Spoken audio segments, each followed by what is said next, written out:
There is something powerful about silence that most people never understand. The world rushes to speak, to explain, to perform. But there is another kind of woman, one who does not. She moves slowly. She listens more than she talks. She looks at you once, and you feel as though she already knows.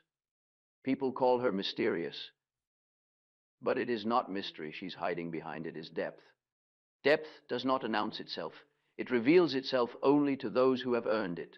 Once, you thought being open meant being loved. You gave every truth away too early. You explained your past, your pain, your reasons. You spoke your heart hoping someone would stay, but they didn't. They took your openness as permission, your honesty as weakness, your kindness as access. You wondered why they stopped chasing you the moment you became easy to understand. You told yourself, I'll just be clearer next time. I'll prove I'm not difficult. But every time you explained yourself more, you were seen less. This is the silent wound of too many women. They confuse connection with exposure. They forget that the soul does not reveal itself under bright light, but in shadow, in time, in mystery. Because mystery is not deception. Mystery is protection. It is the soul's way of saying, if you want to know me, slow down. Think about the pattern. In the past, you gave everything, your stories, your secrets, your energy. You thought that openness would earn understanding. Instead, it brought confusion. You became the woman men admired at first and drifted from soon after. They said you were too much and not enough in the same breath. Now, you stand in the present, tired of being transparent. You want to be seen, not studied. You want to be known, not consumed. And the future, it depends on what you do next. Because if you keep explaining yourself to those who only listen with half an ear, your light will fade again. But if you learn the language of mystery, your presence will begin to speak for you. Let me show you what that looks like. When you become comfortable in your own quiet, something in the air around you changes. You walk into a room and people pause. They can't explain why. They just sense that you are not waiting for anyone's approval. Your calm makes them nervous and curious at the same time. They lean in, but you give them little. You let them wonder. That is the power of being hard to read. It turns attention into respect. Your friends will notice first. The same ones who once told you to just text him back will now whisper, she's different lately. They'll see that you don't spill your life over coffee anymore. You listen. You smile. You keep parts of yourself sacred. You don't need to tell every detail of your emotions to be understood. They'll feel your confidence even when you say nothing. Some will envy it. Others will learn from it. But all will sense that you are no longer available to be drained. Your family will see it too. Your mother might not have the words, but she'll see a new calm on your face.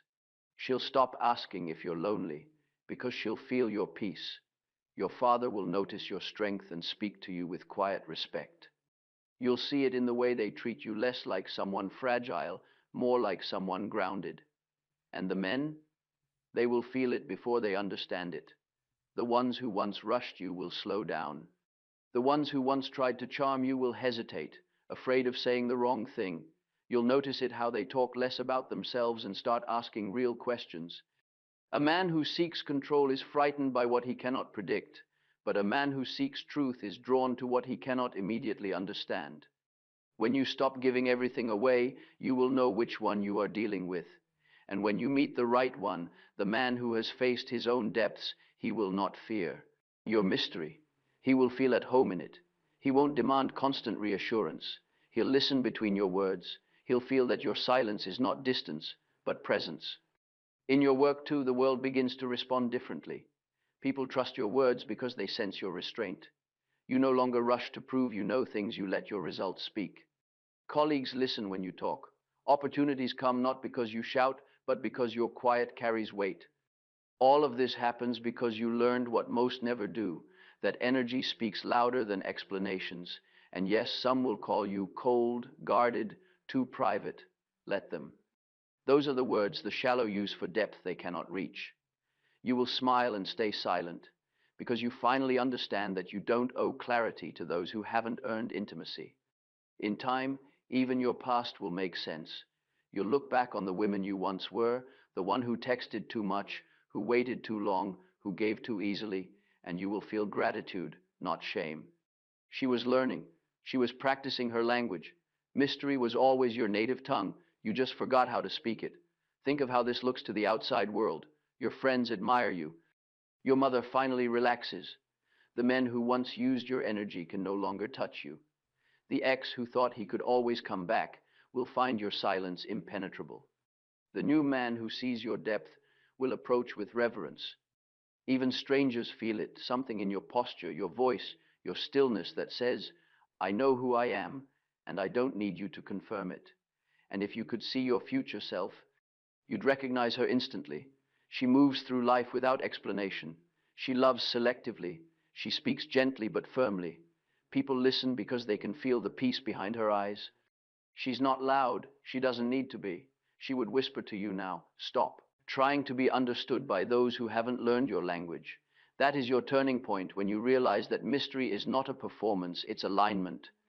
It is what happens when your inner world and outer world finally match. You are not being hard to read. You are being real, and reality is layered, subtle, full of quiet contradictions. Let the world wonder. Let them take time. What belongs to you will always recognize your silence as truth, not confusion. Because the woman who no longer overshares, overexplains, or overgives becomes magnetic, not because she hides, but because she protects what is sacred. Your mystery does not push love away. It filters it. It keeps away those who want to consume, and it calls forth those who are ready to understand. So stop explaining. Let your pauses speak. Let your stillness do the talking. Let curiosity work for you. The world will try to make you transparent.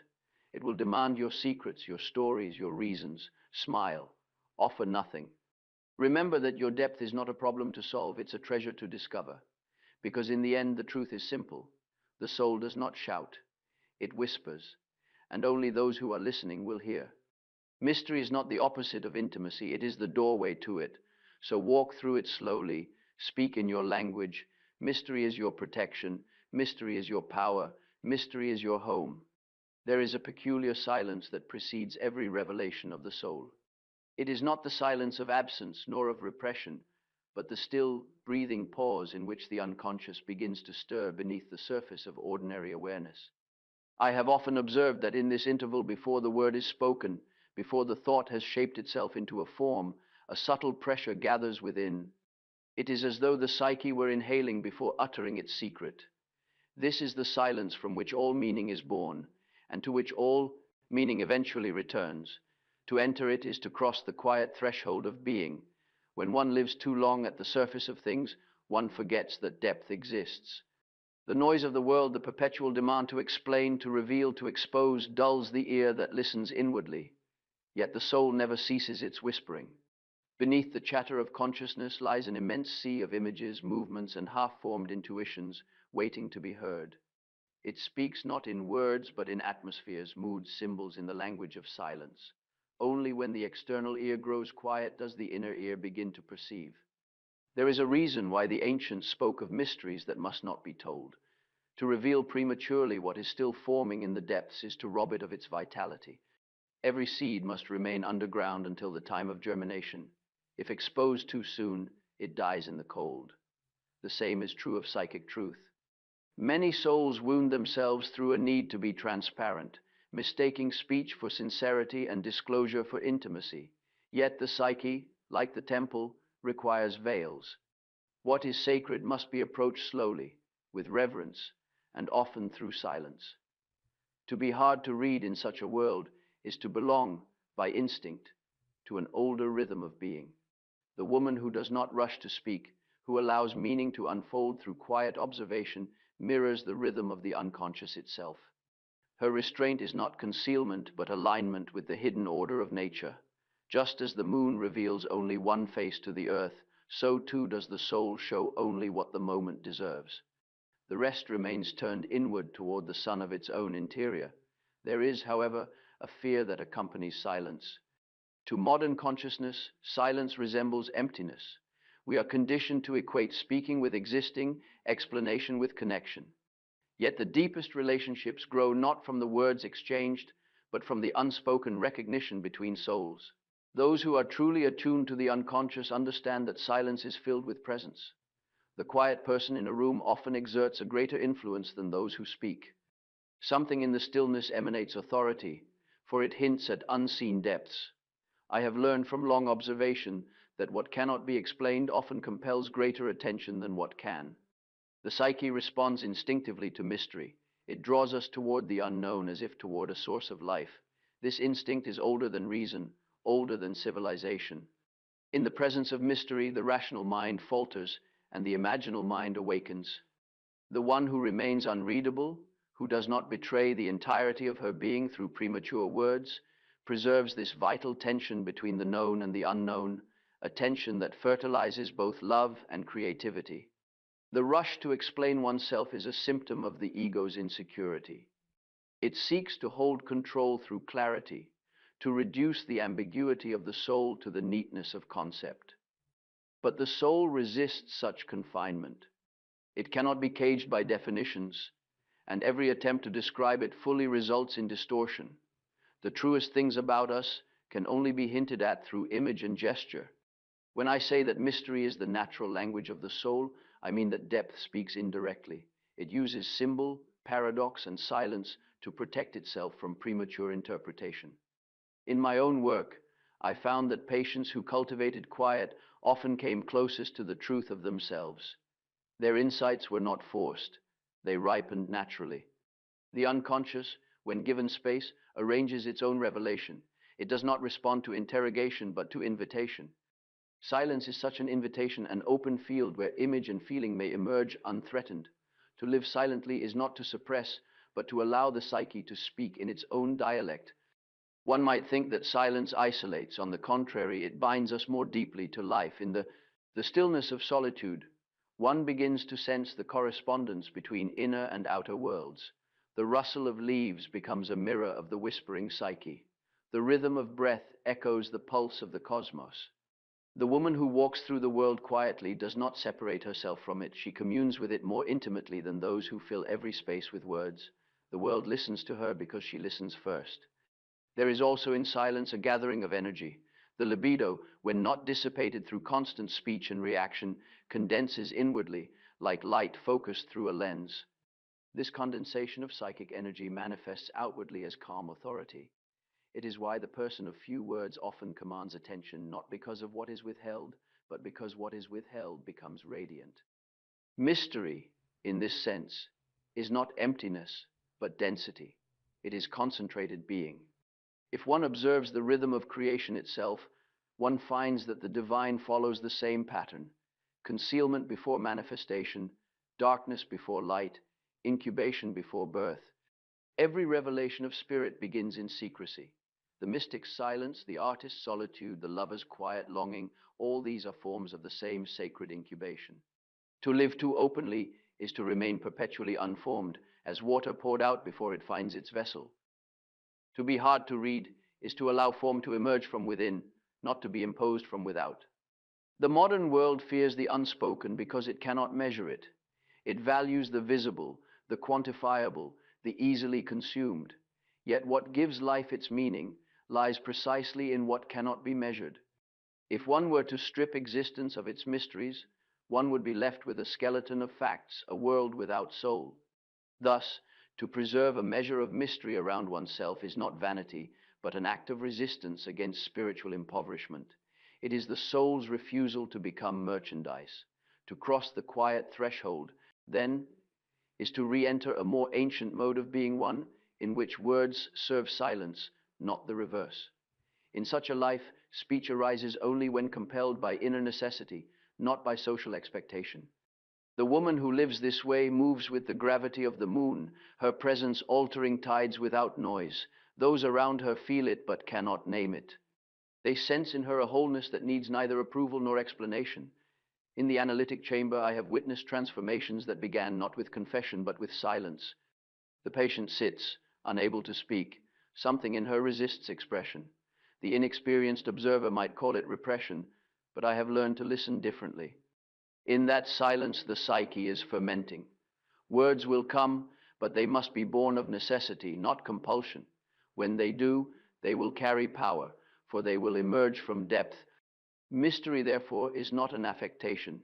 It is not the deliberate cultivation of enigma. It is a natural consequence of self-possession.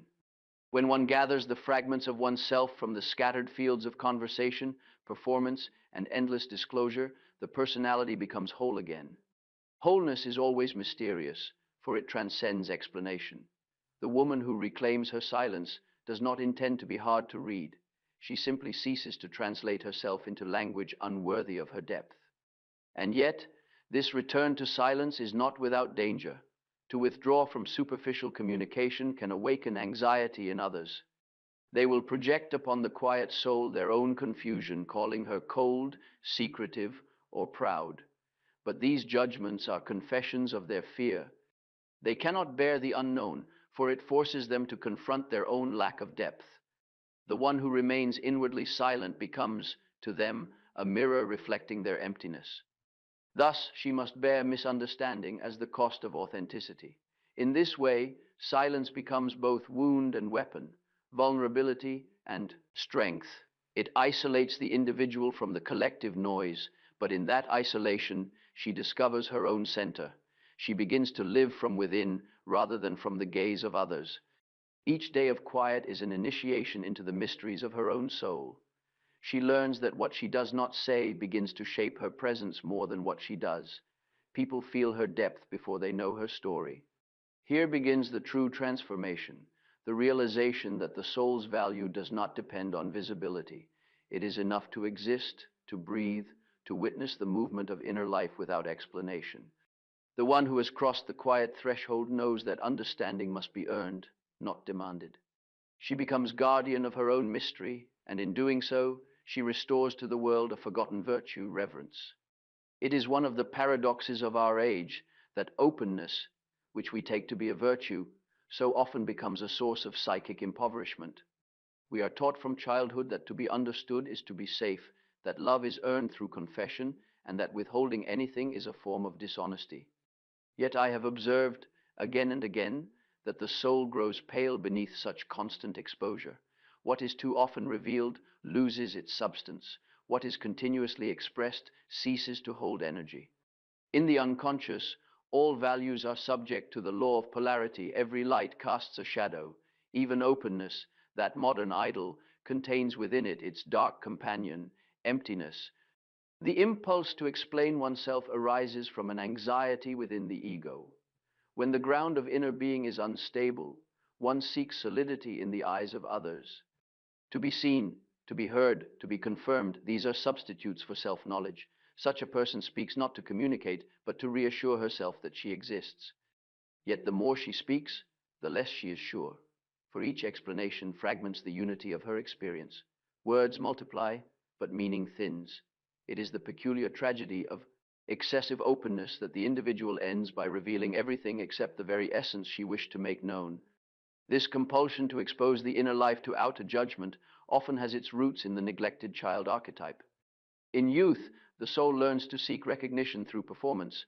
Affection is exchanged for transparency. Thus, the adult continues the same pattern, mistaking disclosure for love. But true relationship requires not exposure, but encounter. One cannot encounter what is already explained. When the mystery of the other is extinguished by overclarity, love dies for lack of wonder. The open woman, who once desired connection, finds herself strangely unseen, as though her very honesty has rendered her invisible. The unconscious regards the act of speaking as the expenditure of energy, not as an achievement. Each confession releases psychic content from the depths into the outer world. When done in ritual, with reverence, this can be healing. But when done habitually, from compulsion, it drains vitality. I have watched many souls collapse into fatigue after bearing themselves too freely. They mistake the relief of disclosure for transformation, not realizing that what has been spoken prematurely has been sacrificed before it could ripen into wisdom. The unspoken, on the other hand, continues to live, to ferment, to generate symbolic insight. There is a sacred form of openness that belongs to confession before the divine, or to intimate exchange within the vessel of trust. This form purifies because it is bounded by reverence.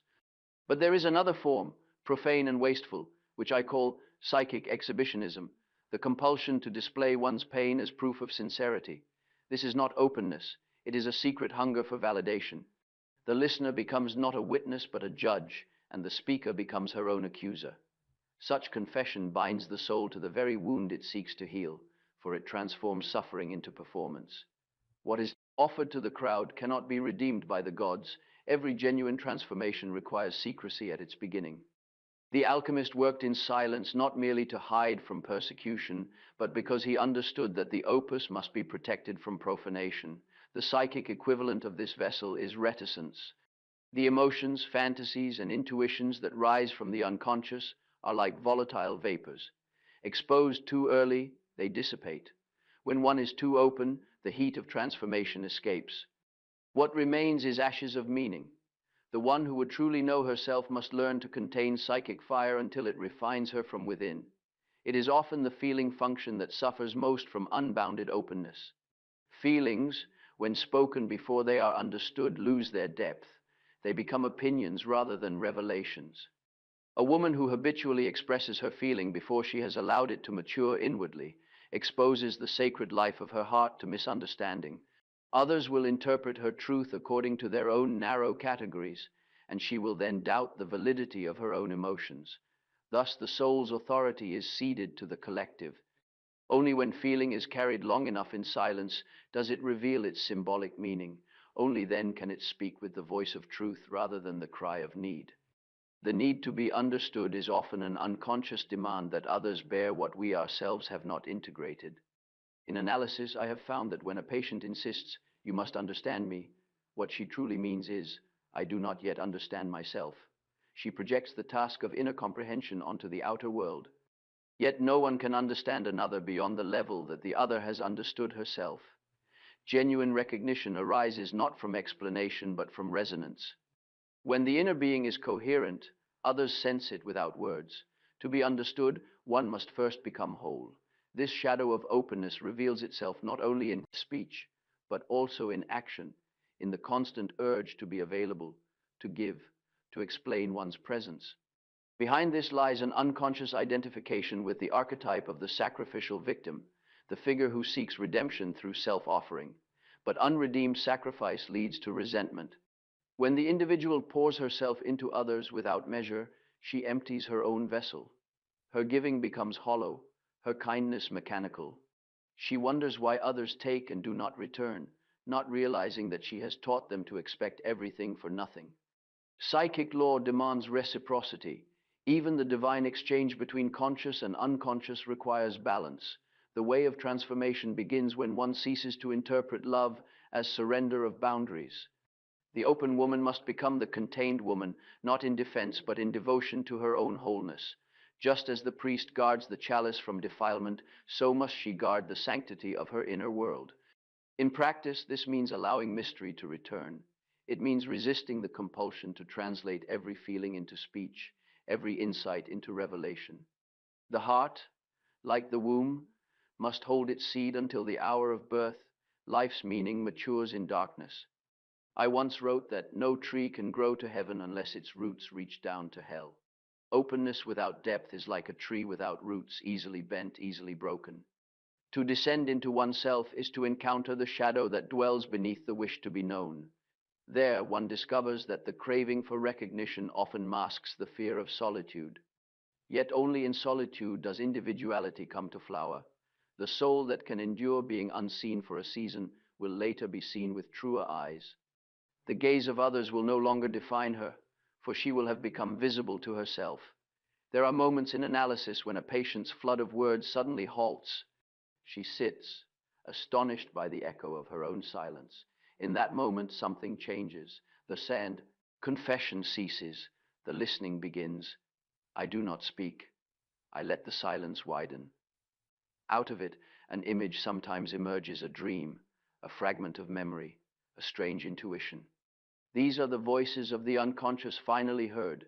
They are shy, like nocturnal animals, and vanish when approached too quickly. The soul, it seems, speaks only to those who can bear not to answer immediately. The paradox of true communication is that it requires distance as well as closeness. The space between souls must remain partly unfilled. for it is in that space that imagination moves. If two people reveal everything, the tension dies. There is nothing left for the unconscious to project upon, nothing to wonder about. Love then becomes a transaction of information rather than a communion of mysteries. The art of relationship, like the art of individuation, depends upon a rhythm of approach and withdrawal, speech and silence. Openness without rhythm is mere exposure. Let us remember that the word mystery comes from the Greek mein, meaning to close the lips. The initiate of the mysteries was one who knew when not to speak. This silence was not ignorance, but the seal of reverence. To be hard to read, therefore, is to live according to an ancient instinct, to preserve the sacred from desecration by curiosity. The unconscious knows that not all light is benevolent. Some eyes do not seek understanding but possession. The soul, sensing this, withdraws behind veils. She does not hide from love but from violation. When the individual ceases to justify her inner life before the tribunal of collective opinion, she recovers her original dignity. She learns that her experience does not require explanation to be real. Gradually, speech returns, but it is changed. Words now arise from necessity rather than compulsion. They are few, but each carries weight. The one who once pleaded to be understood now speaks only when she must, and when she does, her voice carries the quiet authority of authenticity. In time, she sees that being misunderstood is not a failure but a sign of depth. The soul is not meant to be transparent to all eyes. Even the divine manifests through paradox, known yet unknowable, seen yet hidden. To live as an image of the self is to embody that paradox. The woman who can accept her unreadability without shame becomes a vessel of transformation for others. They will sense in her the presence of something greater than personality, the mystery of being itself. Thus, the shadow of openness, once recognized, becomes teacher rather than tormentor. It shows us that love must include boundaries, that giving must include keeping, that speech must include silence. The one who learns this balance walks through life as through a temple, each gesture deliberate, each word consecrated. Others may still call her distant, but those who have eyes to see will know that they stand before a soul that has reclaimed its sacred interior. There are few images more fitting for the soul than that of the mask. From the earliest rituals of mankind, the mask has served as a bridge between the visible and the invisible, the personal and the divine. To put on the mask is not to falsify oneself, but to enter a greater reality. Yet modern consciousness has come to fear the mask, mistaking it for deceit. It cries, "Be authentic, show your real face," as if the psyche possessed a single countenance that could be worn unchanging before gods and men alike. In truth, the human being is not one but many, and to live without the mask is not sincerity, but exposure. When I speak of the persona, I refer to this sacred mask, this necessary mediation between the individual and the collective. It is the face by which we participate in the human drama, the garment that enables us to stand in the marketplace without dissolving into it. The woman who is hard to read has not destroyed her mask, she wears it consciously. She knows that the face she presents to the world is not the sum of her being, but a symbol of it. Those who live without this awareness are possessed by the persona. They do not wear it, it wears them. They become actors who have forgotten the existence of the stage. When the persona and the ego fuse, the boundary between inner and outer life vanishes. The individual mistakes her social expression for her soul, her opinions for her essence, her transparency for truth. To be readable in this sense is to be spiritually naked in a cold wind. Others, sensing her lack of enclosure, project upon her their own unacknowledged contents. They see not her, but themselves reflected. And because she is too open, she absorbs their projections as if they were knowledge of her nature. Thus she becomes a mirror that reflects the world, but shows no self. The woman who has grown weary of being interpreted begins to withdraw her image from the collective mirror. At first, this feels like loss. She fears she will vanish without the gaze of others. Yet, as she turns inward, she discovers another reflection, one that does not distort. This is the mirror of the soul, the inner surface upon which divine light falls. Here the image is not seen with the eyes, but felt with the heart. The woman who beholds herself in this interior mirror ceases to depend upon outer reflection. She becomes self-contained, radiant from within. The mask is not the enemy of the soul, but its servant. Without it, the inner life cannot enter the world. The secret lies in wearing the mask with awareness. When one knows one is masked, the mask becomes transparent to spirit. When one forgets, it hardens into falsity. The conscious persona is like the veil of the temple, thin enough for the sacred light to shine through, strong enough to shield it from profane touch. In this balance lies the art of being both visible and invisible, both known and unknowable. To understand the necessity of the mask, one must observe nature. The flower hides its seed within the closed bud until the season commands it to open. The bird builds its nest not for display, but for protection of its young. Likewise, the psyche conceals its most precious truths behind symbolic coverings. To strip them away is to violate the law of life. The one who is hard to read lives according to this law. She reveals herself in rhythms, in gestures, in silence, never in totality. Her mystery is not calculation, but fidelity to the natural order of becoming. Those who cannot abide ambiguity call her false. They demand the naked face of confession. Yet if one were to remove every mask from existence, one would remove beauty itself. For beauty depends upon distance, upon the play of light and shadow. The face entirely revealed ceases to enchant. It becomes an object of study rather than a subject of reverence. The same is true of the soul. When every thought, every feeling, every secret is placed before the collective, the sacred drama of personality ends. Mystery, the soul's perfume, evaporates. There is, however, a deeper reason why the mask must be preserved. The human being cannot endure direct encounter with the unconscious. Its energies are immense, its symbols overwhelming. The mask protects consciousness from the flood of archetypal power. The one who rejects it in pursuit of absolute authenticity risks possession by her own depths. I have seen such cases, patients who, having torn away the persona, are suddenly invaded by fantasies and emotions they cannot contain. They mistake chaos for truth. To be hard to read, by contrast, is to maintain the vessel that holds the tension between the known and the unknown. In relationships, the same principle applies. The mask establishes a sacred distance between souls. It allows encounter without fusion, intimacy without annihilation. When two individuals meet without masks, they do not see each other, they collide. Each becomes engulfed in the other's unconscious, and what they call passion is often only mutual possession. True love requires the play of reflection. One must see and be seen, but never completely. The mask makes love possible by preserving the necessary space for imagination. Consider the ancient myths of the gods who veiled their faces before mortals. To behold them unveiled was to perish. The divine cannot be seen directly. It must be approached through symbol, image, and shadow. Likewise, the divine in man cannot bear to be exposed without mediation. The woman who guards her inner life behind a serene exterior obeys this archetypal law. She mirrors the goddess who reveals herself only to the worthy, who demands reverence rather than curiosity. Her unreadability is her offering to the sacred. The mirror, too, is a symbol of transformation. In it, we meet both truth and illusion. When one looks into the mirror of another's eyes, one encounters not only the other's soul, but one's own reflection within it. The depth of any relationship depends upon the capacity of each to see without appropriating, to reflect without absorbing.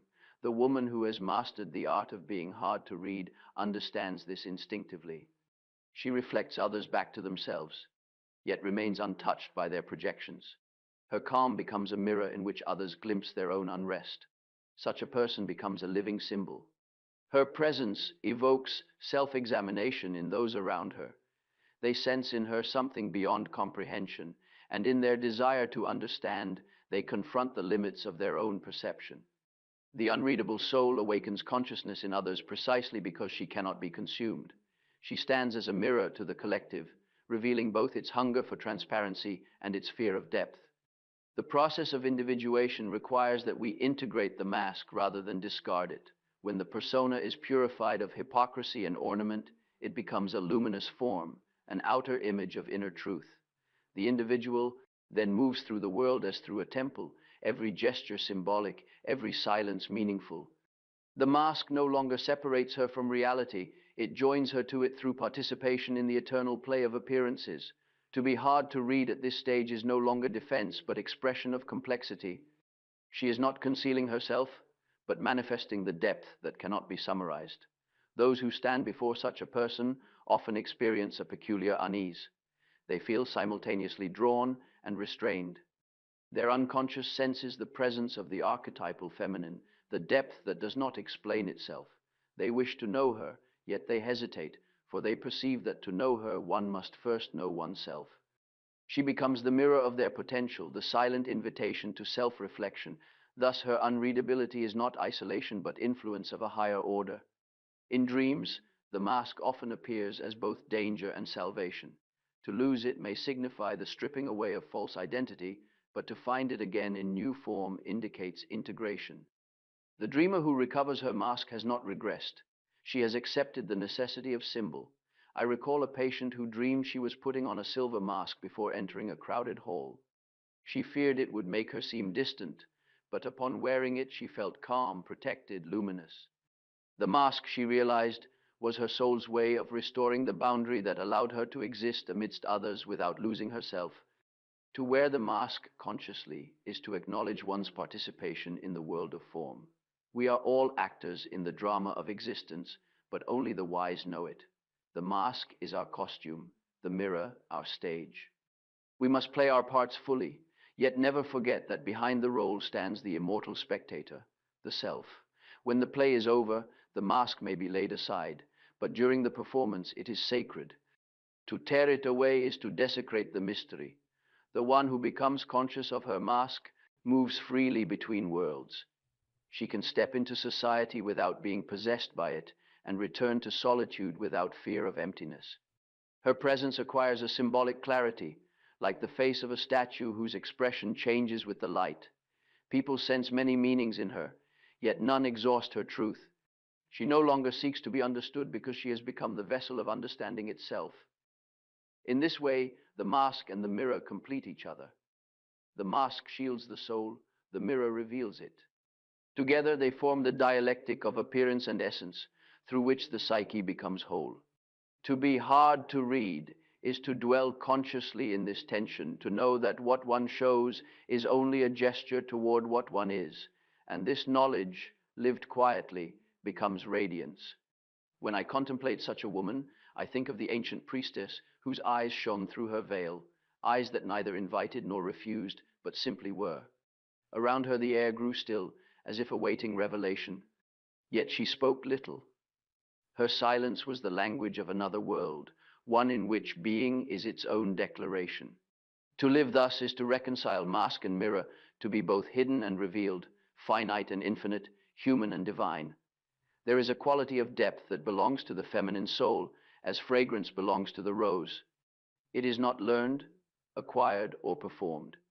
It exists from the beginning as the dark soil of being, rich with memory older than the individual life.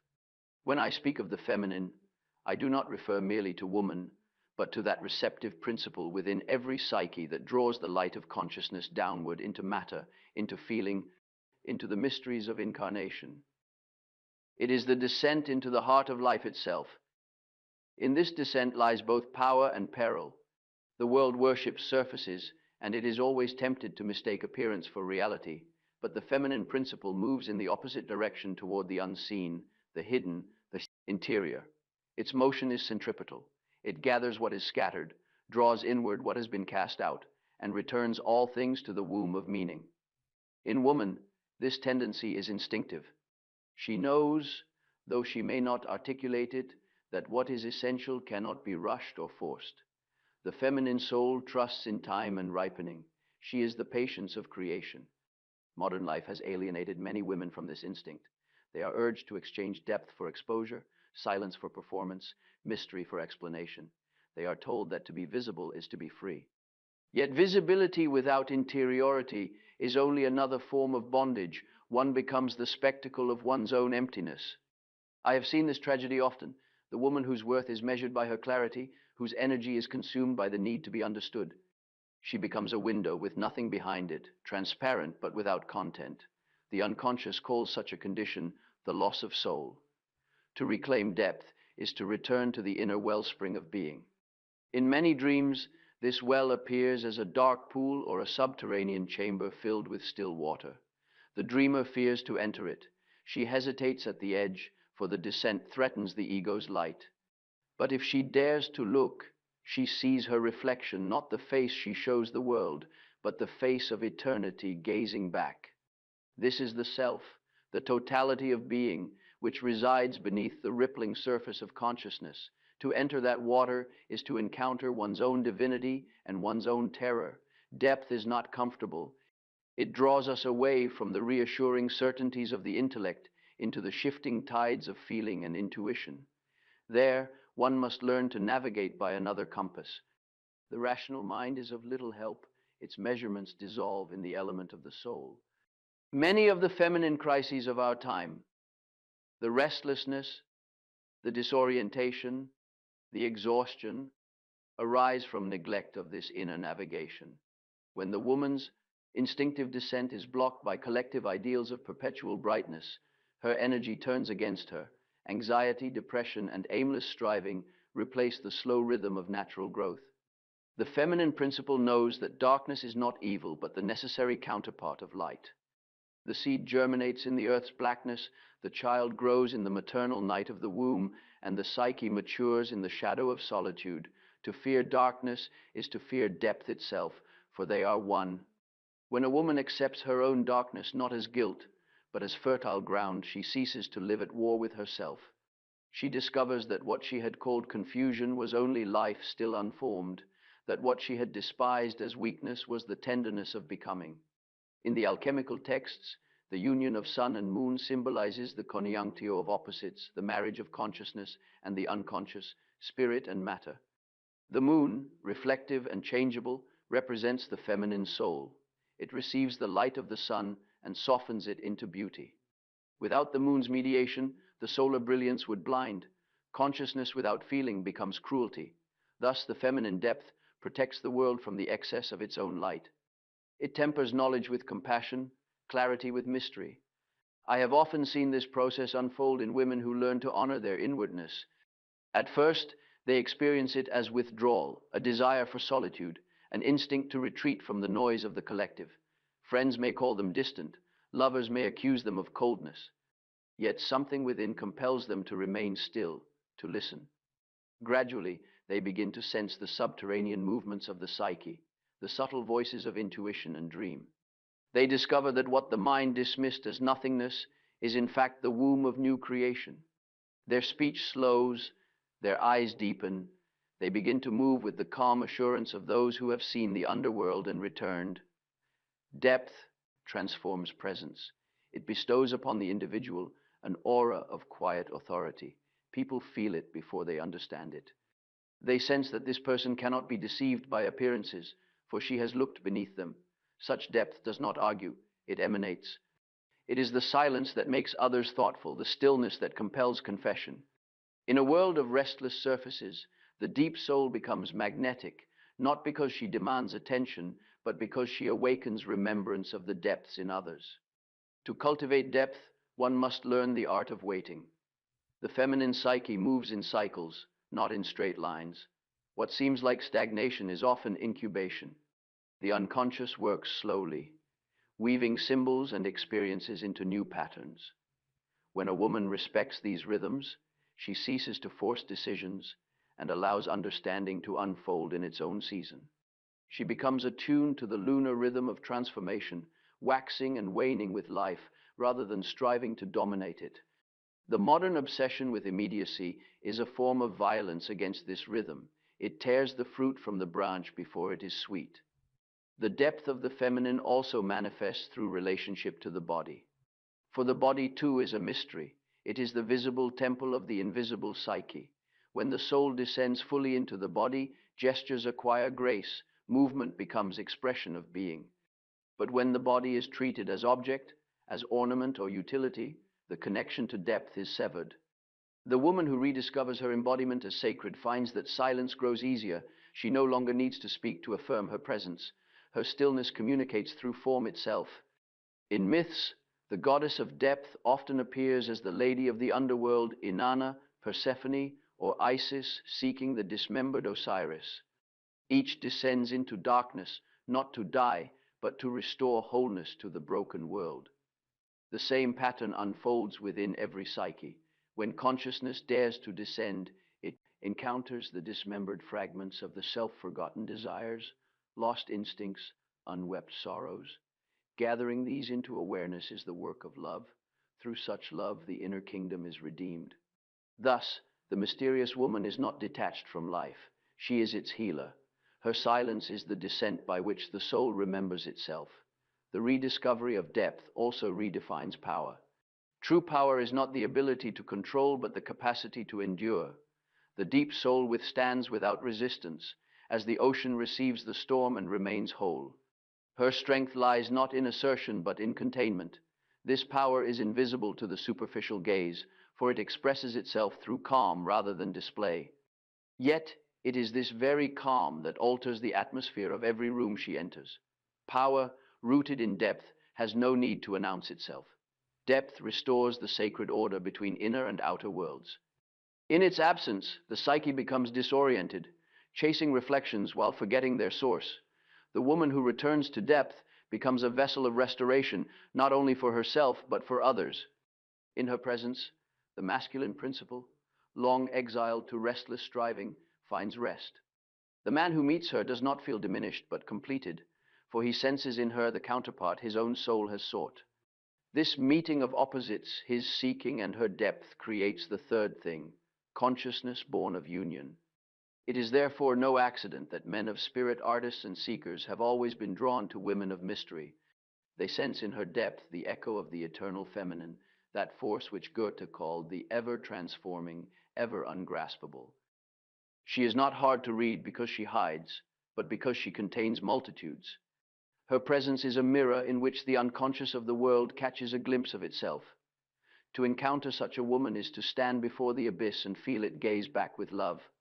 The return to depth marks the restoration of the psyche, feminine principle not only in women but in the collective psyche. Our civilization, long ruled by the ideals of speed, clarity, and expansion, now trembles on the verge of exhaustion. Its salvation will not come from more light, but from deeper shadow, from the rediscovery of the silent, nurturing darkness that gives birth to meaning. The woman who honors her own mystery becomes a priestess of this renewal. Through her quiet presence, she reintroduces the lost rhythm of life into a world addicted to exposure. When she sits in silence, she participates in the cosmic rhythm of descent and ascent, death and rebirth. Her stillness is not withdrawal, but participation in a mystery older than time. Those who draw near may feel unsettled, for she reminds them of what they have forgotten, that life's essence hides beneath its surface, that being is deeper than doing, that love requires space as well as closeness. In such depth, language itself changes. Words cease to be explanations and become incantations. A single sentence, spoken from this depth, carries more weight than hours of chatter. The woman who has descended into herself speaks with the voice of the earth. Her words, like seeds, take root in the unconscious of those who hear her. Even her silence is fertile. It grows meaning in others long after she has gone. To be hard to read in this sense is to embody the feminine principle of depth. It is to live from the center rather than the surface, to value mystery over display, and to honor the hidden movements of the soul. In such a life, the world slows, and love becomes contemplation rather than pursuit. Depth, once feared as darkness, reveals itself as light unmeasured by the eye. When the soul has wandered too long among the multitude, there comes a quiet, insistent summons to return home. It is not the call of fatigue alone, though exhaustion often accompanies it, but a deeper yearning for recollection. In the language of alchemy, this is the nigredo, the blackening, the descent into the vessel where transformation begins. Outwardly, it appears as withdrawal, a woman turning inward, declining invitations, letting the noise of the world pass without answer. Inwardly, It is the beginning of a sacred operation, the gathering of dispersed energies back into the crucible of the self. To withdraw is not to escape life, but to distill it. Just as the alchemist sealed his materials within the flask so that the heat of transformation would not dissipate, so too must the soul contain itself when it seeks renewal. The ego, accustomed to the open exchange of words and impressions, rebels against this closing in. It fears emptiness and interprets silence as loss. Yet only in the sealed vessel can the chaotic elements of the psyche be transformed into gold. The stillness of solitude is the fire that refines what has become impure through excess contact with the collective. In the first stages of withdrawal, the individual experiences confusion. The old pleasures no longer satisfy. Conversations that once animated now feel hollow. Others may accuse her of moodiness or pride, sensing that her attention has turned inward. But the soul knows what it is doing. It is gathering the scattered fragments of psychic energy, the projections, attachments, and lingering echoes of old stories, so that they may be reunited within. This inward gathering is not abandonment of love, but purification of it. The love that seeks no witness is the beginning of devotion. Many mistake this process for depression, and indeed it shares its outer form. But while depression sinks without purpose, withdrawal descends with intention. The true withdrawal is guided by an inner intelligence that knows precisely what must dissolve. Old patterns, dependencies, and illusions are broken down by the heat of isolation. This is why the alchemists called the vessel the grave and womb of the transformation. What dies there is the personality's false brightness. What is born is the first glimmer of authentic light. During this stage, dreams become vivid. The unconscious, freed from the distractions of constant conversation, begins to speak with greater clarity. One dreams of dark corridors, closed doors, subterranean chambers, images of the psyche's own interior architecture. The dreamer is being led deeper into herself, toward the material that must be confronted. She meets figures of shadow, forgotten aspects of her being that have long waited for acknowledgement. Though these encounters may frighten, they are blessings. The soul cannot be renewed without reclaiming its exiled parts. To others, the withdrawn person appears distant, even cold. But this is only because her energy has been redirected from the surface to the depths. What they call indifference is in truth concentration. She is learning to live from her own center rather than from the reflections of those around her. This reorientation alters her atmosphere. Her presence becomes dense, magnetic. Without saying a word, she begins to affect others differently. Some will respect her distance, others will seek to penetrate it. Yet the deeper she goes, the more she realizes that not every knock at the door must be answered. Withdrawal teaches discernment. When the soul is constantly exposed, it loses its capacity to differentiate between what nourishes and what drains. In solitude, it begins to taste again, to sense the quality of energies that approach it. The woman who once gave her time and affection indiscriminately now feels instinctively when an exchange would cost her more than it gives. She no longer explains her boundaries, she embodies them. Her silence becomes her shield, and others sense its invisible contour. It is in this containment that the alchemical process truly begins. The nigredo deepens into the albedo, the whitening, the phase of purification. The heat of reflection burns away impurity. The mind becomes clear, the frackened heart lucid. She begins to see her past not as failure, but as preparation. Every wound, every betrayal, every moment of misunderstanding has been material for transformation. The very pain that once scattered her has now become the substance of her integration. The solitude of withdrawal also reveals the hidden law of relationship, that no union can be authentic without separation. The woman who has learned to be alone ceases to beg for company. She discovers that solitude is not the absence of love, but its laboratory. In isolation, she confronts the projections that once animated her desire. She sees that what she sought in others was often a reflection of what she had abandoned in herself. Through this recognition, she withdraws her projections and restores their energy to the inner world. What was need becomes strength. What was longing becomes prayer. This alchemical solitude is not quiet in the sense of absence. It hums with invisible activity. The unconscious stirs beneath the surface, reshaping images and reweaving patterns. The woman who endures this stage may experience sudden surges of insight, symbolic dreams, or inexplicable peace. These are signs that the psychic metals are fusing, that a new center of gravity is forming. The ego, once tyrant of expression, now learns humility before the mystery that works within. Yet the process is not without danger. Isolation can turn poisonous if it becomes an escape from life rather than a preparation for it. The alchemists warned that the vessel must be opened at the right time, lest the pressure within destroy it. Likewise, the soul must eventually re-engage with the world, not as before, but as transformed presence. The purpose of withdrawal is not to remain sealed, but to emerge renewed. The phoenix must rise from the ashes, otherwise the fire has burned in vain. In the myth of Psyche, there is a moment when she descends to the underworld to fetch a box of beauty from Persephone. She is warned not to open it, but curiosity overcomes her, and she falls into death-like sleep. This tale symbolizes the peril of premature revelation. The contents of the unconscious must be carried upward intact. To open the box before one's time is to lose consciousness again. One must know when to speak, when to act, when to emerge. Only those who have endured silence can wield words without wounding. I have often seen in patients a renewal of creative life following such withdrawal.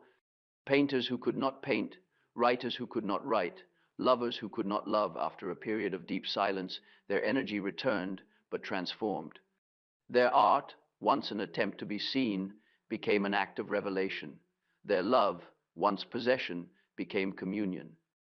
The furnace of solitude had transmuted base desire into living gold. It is the same in every life. The outer world is changed only after the inner has been refined. Those who fear being hard to read seldom understand that opacity is sometimes the condition for transformation. The psyche, like the moon, must pass through its invisible phase. To be unseen is not to be forgotten, but to be preparing for return. Invisibility is incubation. The woman who accepts this truth ceases to chase light. She becomes the womb of it. Others will sense her presence even when she is silent, for she has become a vessel of concentrated being. Gradually, the solitude that once felt heavy becomes companionable. She realizes she is not alone, but in company with the unseen, with memories, ancestors, archetypes, and dreams.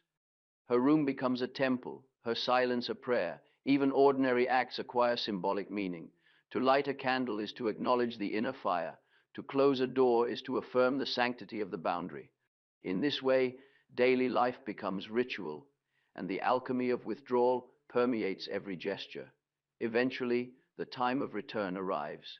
The woman feels again the stirring of outward movement, the desire to share, to give form to what has matured in darkness. But now her expression carries the weight of the depths. She no longer speaks to be understood, she speaks to illuminate. Her words emerge slowly, carrying the fragrance of silence. She re-enters the world not as the same self, but as the philosopher's stone itself, ordinary in appearance, yet imbued with invisible radiance. The world will sense it, though it may not name it. Her presence, once scattered in conversation, now condenses into quiet influence. She may still withdraw from time to time, for the opus never ends, but she no longer fears the cycle. She has learned that withdrawal and return are the twin rhythms of the soul's breathing. To hold silence and speech in balance is to live in harmony with the greater life that moves through all things. Thus, the alchemy of withdrawal is not exile, but initiation. It is the passage through which the profane becomes sacred, the scattered becomes whole, and the visible becomes translucent to the invisible. Those who misunderstand her solitude will call it distance. Those who perceive its truth will recognize in it the oldest form of love, the love that gives space for the divine to dwell. There is a sacred rhythm in communication, an alternation between concealment and disclosure that mirrors the breathing of the soul. To reveal everything is to profane the inner mystery. To reveal nothing is to withhold life. Between these extremes lies the art of selective revelation, the discipline by which the personality becomes transparent without being penetrated. When speech arises from the ego, it seeks validation. But when it arises from the self, it becomes offering. Each word then carries the weight of necessity. I have long observed that what is spoken from this inner necessity penetrates others as no persuasion could. It enters the psyche like a seed, germinating in silence. Such speech is never hurried. It waits for its proper listener and its proper moment. The unconscious reveals its truths gradually, as if testing the readiness of consciousness to receive them. So too must we reveal ourselves with discretion. The soul cannot thrive when stripped bare before eyes that do not understand. To share one's inner life indiscriminately is to scatter sacred grain upon the stones. Revelation must occur in the presence of reverence, for without reverence no hearing is possible. This is why true intimacy grows slowly. When two souls approach each other without haste, each learns the other's symbolic language. Between them forms a silence filled with listening. In such silence, even a single glance may speak more than 1,000 words. The one who has mastered this restraint understands that communication is not the transmission of information, but the exchange of being.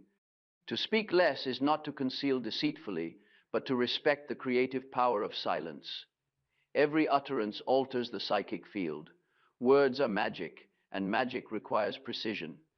The ancients swore oaths of secrecy before their mysteries, not to hoard knowledge, but to protect the energy within it. Likewise, we must protect our psychic truths until they have ripened enough to withstand misunderstanding. It is the recognition that understanding must be earned. When you speak only what is necessary, your words acquire luminosity. They cease to be noise, they become symbol. And through this discipline, mystery and intimacy no longer oppose each other, they interpenetrate. The more consciously you choose what to show, the deeper others can truly see. What draws one soul to another is rarely clarity. It is the hint of depth, the suggestion of hidden meaning, the vibration of the unknown.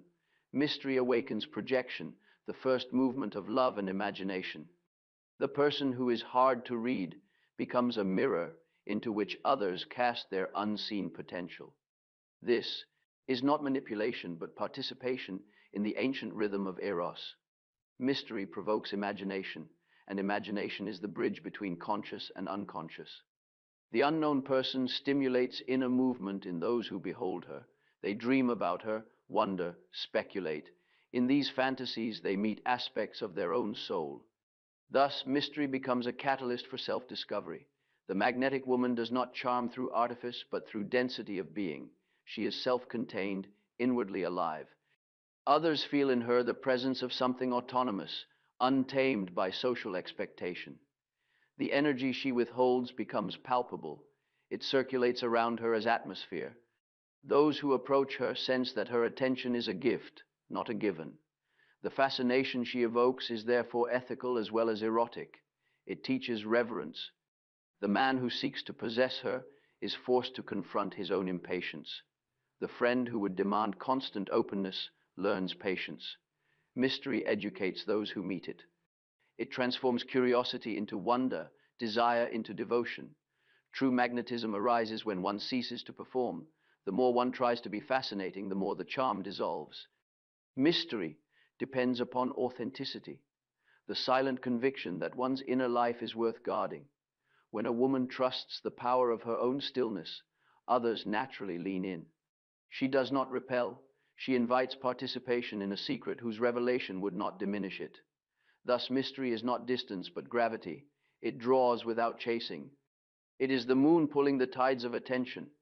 Those who orbit such a presence are changed, for they have encountered the archetype of the eternal feminine, the depth that awakens all that is dormant, the silence that causes the heart to speak.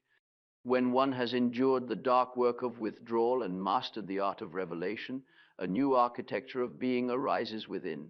This is the inner sanctuary, the mandala of the self. It is not built by effort, but discovered through devotion.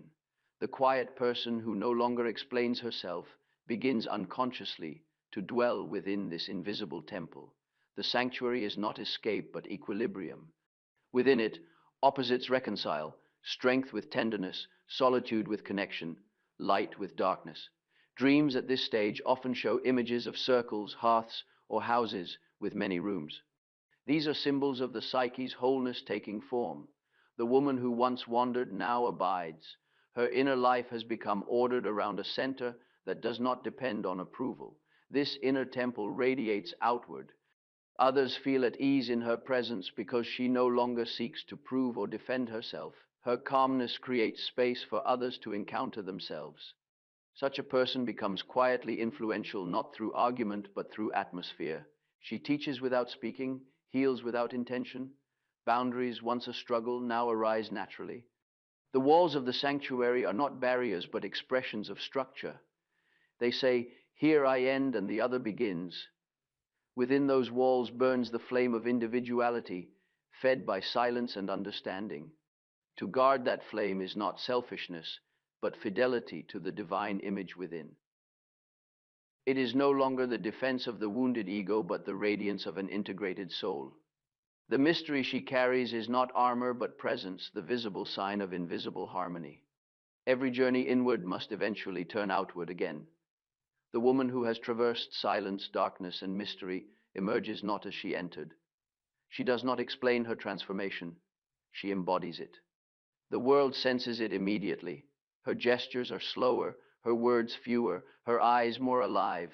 She has become transparent to something greater than herself, the self speaking through form. At this stage, she discovers that mystery and intimacy are one. To be known truly is not to be dissected, but to be perceived whole. Those who meet her feel both comfort and awe, for they encounter in her the paradox of spirit made visible, soft yet immovable, silent yet commanding. She is not trying to be hard to read. She simply is unreadable in the ordinary sense because she has become symbol rather than object.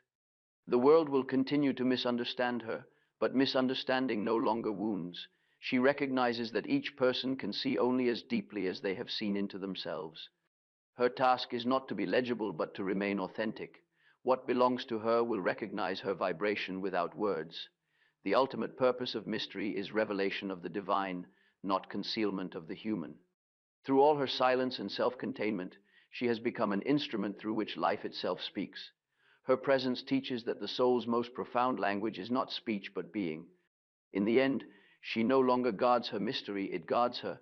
It walks before her as peace, follows her as grace, and rests within her as power. She has learned that to be hard to read is to live truthfully in a world addicted to performance. Mystery is not the opposite of love. It is the condition in which love becomes real.